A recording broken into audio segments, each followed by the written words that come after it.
Halo, jumpa lagi dengan saya, Asafio, di channel yang membahas tentang ilmu pengetahuan sosial. Pada kesempatan kali ini, saya akan melanjutkan materi tentang biosfer. Kalau kemarin saya sudah membahas tentang biosfer dan juga bioma hutan hujan tropis, maka pada kesempatan kali ini saya akan membahas tentang bioma-bioma yang lain. Bioma berikutnya yang akan saya bahas adalah bioma sabana. Tapi sebelum lanjut, tolong dengarkan iklan berikut ini. Jangan lupa like, komen, dan subscribe ya, karena subscribe itu gratis.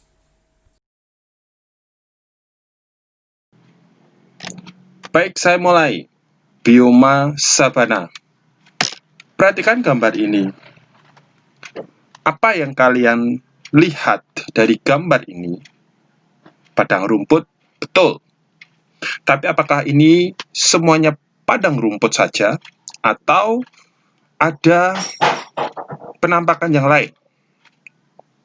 Nah, karena ini untuk membedakan antara sabana dengan stepa. Sabana adalah suatu padang rumput yang diselingi pohon. Kalian bisa perhatikan di sini ada pohon-pohon yang menyebar di antara padang rumput yang ada. Pohon yang menyebar ini pada umumnya adalah pohon palem ataupun pohon akasia. Nah, yang namanya padang rumput sabana pada umumnya itu berada di daerah tropis atau di daerah subtropis. Kenapa? Karena di daerah ini kalau misalnya curah hujannya lebih tinggi, maka dia bisa berubah menjadi hutan. Tapi karena curah hujan lebih rendah, akhirnya pohon-pohon besar masih ada, tetapi padang rumputnya cukup mendominasi. Bagaimana dengan penyebarannya? Kalau kalian perhatikan di peta, di daerah tropis maupun subtropis, itu ada di benua Afrika, Australia, serta di Amerika Selatan. Nah, bagaimana ciri-ciri dari padang rumput tropis ini atau sabana ini? Kita bisa perhatikan bahwa sinar matahari sama seperti hutan hujan tropis itu bersinar sepanjang tahun. Jadi mau itu daerah yang di bulan-bulan Januari, Februari, Maret, April, Mei, Juni, Juli itu tidak ada perubahan posisi sinar matahari. Sinar matahari masih bisa diterima. Dan hujannya juga terjadi hanya secara musiman. Jadi di musim-musim tertentu. Tadi saya mengatakan padang rumput ini kalau misalnya curah hujannya makin rendah, maka dia bisa berubah menjadi stepa dan juga akhirnya bisa berubah menjadi padang gurun. Tapi kalau curah hujannya lebih tinggi, maka dia bisa berubah menjadi hutan. Yang pertama mungkin hutan musim, tapi kemudian yang berikutnya adalah menjadi hutan basah atau hutan tropis, karena memang lokasinya selalu di daerah tropis maupun subtropis.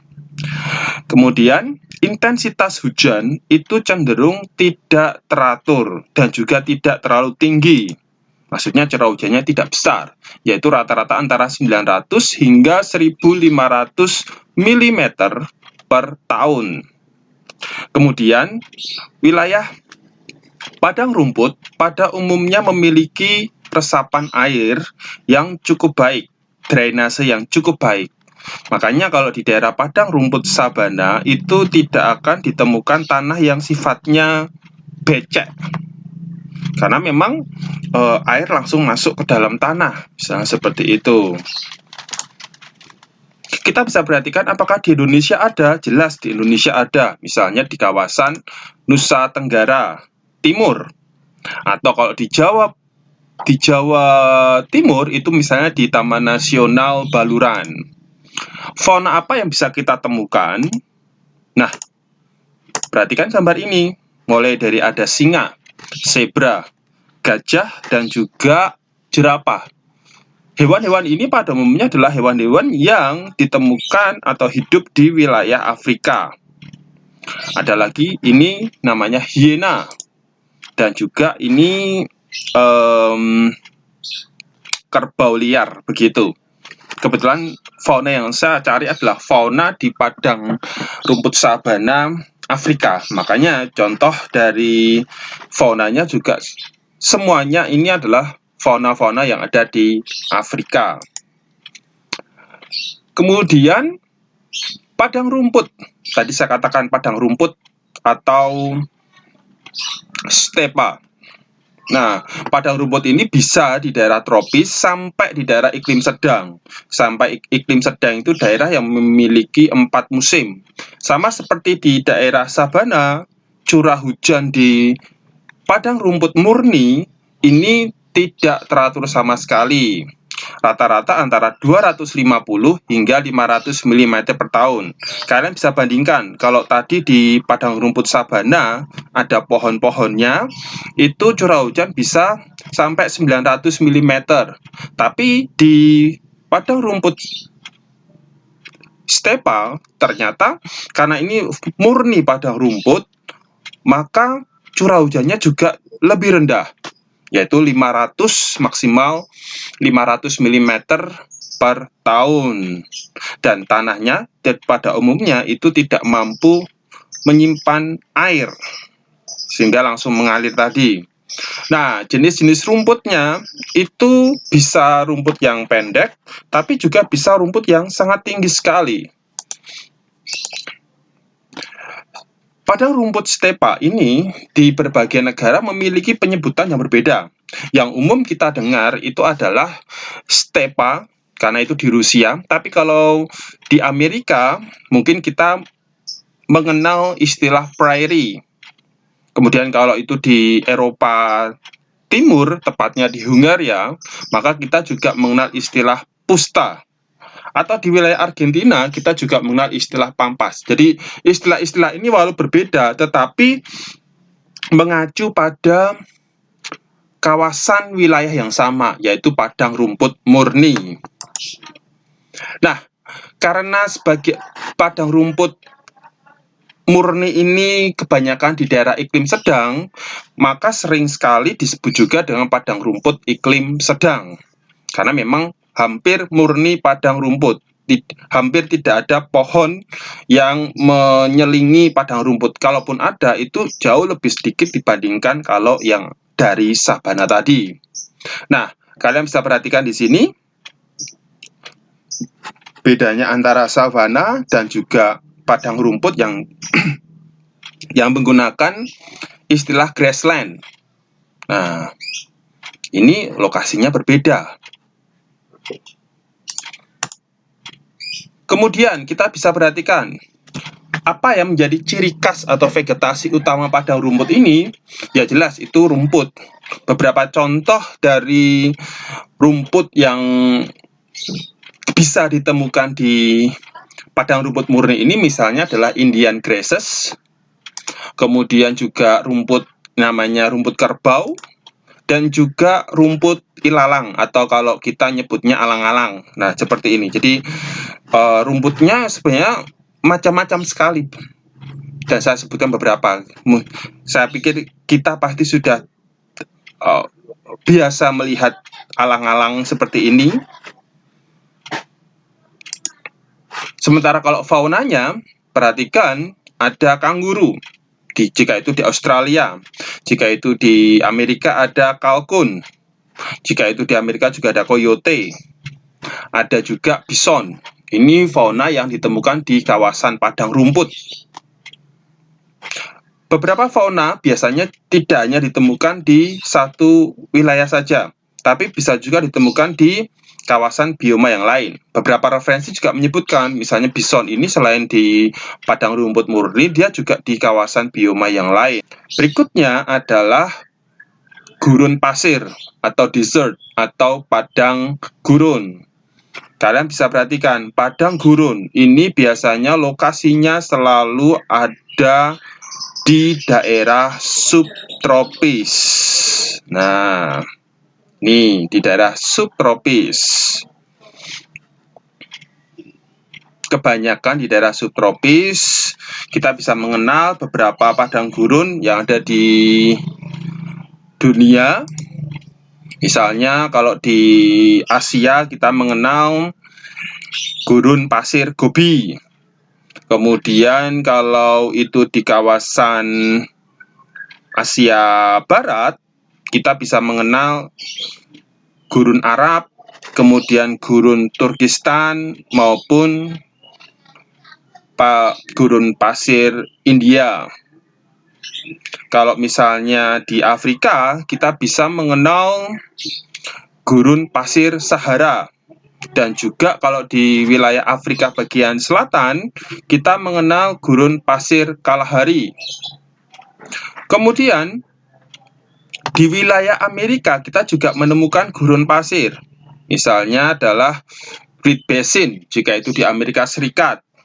Kalau di Amerika Selatan, kita mengenal gurun pasirnya mulai dari gurun pasir Peru, kemudian gurun pasir Atacama, dan gurun pasir Patagonia.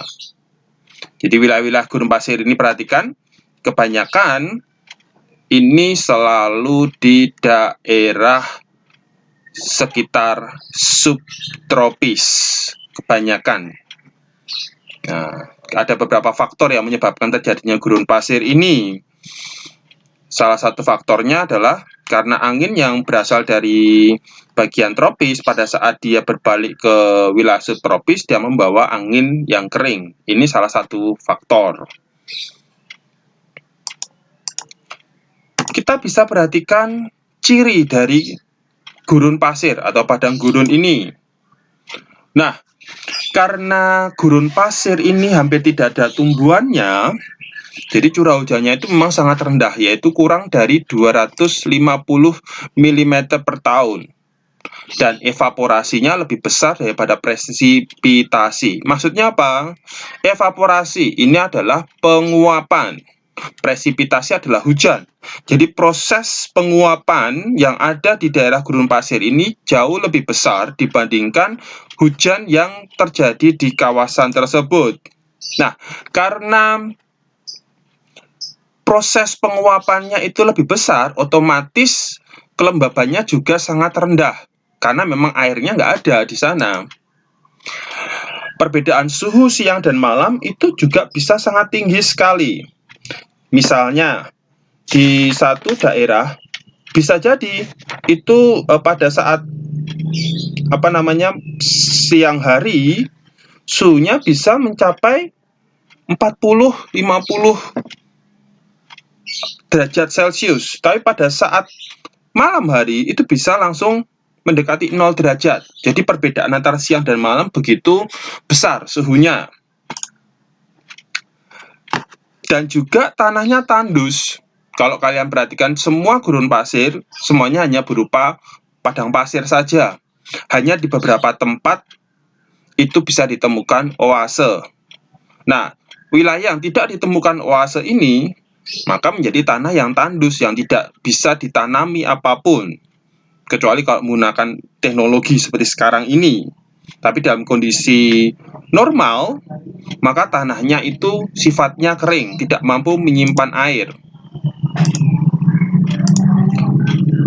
Jenis vegetasi yang bisa ditemukan di wilayah gurun pasir itu adalah jenis vegetasi yang memiliki ciri dia bisa bertahan dengan kondisi tempat yang sangat kering seperti itu. Misalnya kaktus, kemudian ada sukulen, dan juga pohon kurma. Terkhusus misalnya kaktus, ini dia akan membuat untuk mengurangi penguapan, bentuk tumbuhannya ini dia bunganya itu daunnya itu berbentuk jarum. Jadi intinya untuk mengurangi penguapan. Dan juga dia akan memiliki akar yang sangat panjang, tujuannya untuk mencari air yang jauh ada di dalam tanah. Seperti itu. Kemudian tadi saya mengatakan bahwa dengan adanya kaktus itu batang dan daunnya itu memiliki lapisan lilin sehingga bisa mengurangi penguapan seperti ini. Air tanah yang ada di padang gurun akan cenderung asin, misalnya karena memang akibat proses penguapan, maka larutan garamnya itu tidak berpindah kemana-mana. Bagaimana dengan faunanya? Nah, jenis fauna misalnya onta, kita tahu, tikus kanguru, ular derik, rubah fennec. Hewan-hewan tertentu mereka biasanya keluar pada saat malam hari, dikarenakan kalau pada saat siang hari itu suhu yang terlampau tinggi itu mereka tidak mampu bertahan. Jadi mereka akan mencari makanan pada saat malam hari. Sementara jenis hewan unta, kita tahu dia mampu menyimpan air di dalam tubuhnya, sehingga kalau misalnya dia kekeringan, maka dia bisa bertahan. Nanti cadangan air di dalam punuknya ini akan diolah untuk menjadi kayak makanan bagi dia selama belum menemukan sumber air. Makanya di berbagai padang pasir, maka onta adalah hewan wajib untuk dibawa kemana-mana karena dia bisa bertahan dengan kondisi panas yang ada di gurun pasir. Sampai di sini ada yang mau ditanyakan? Kalau tidak, saksikan saya di video-video yang lainnya. Sampai jumpa.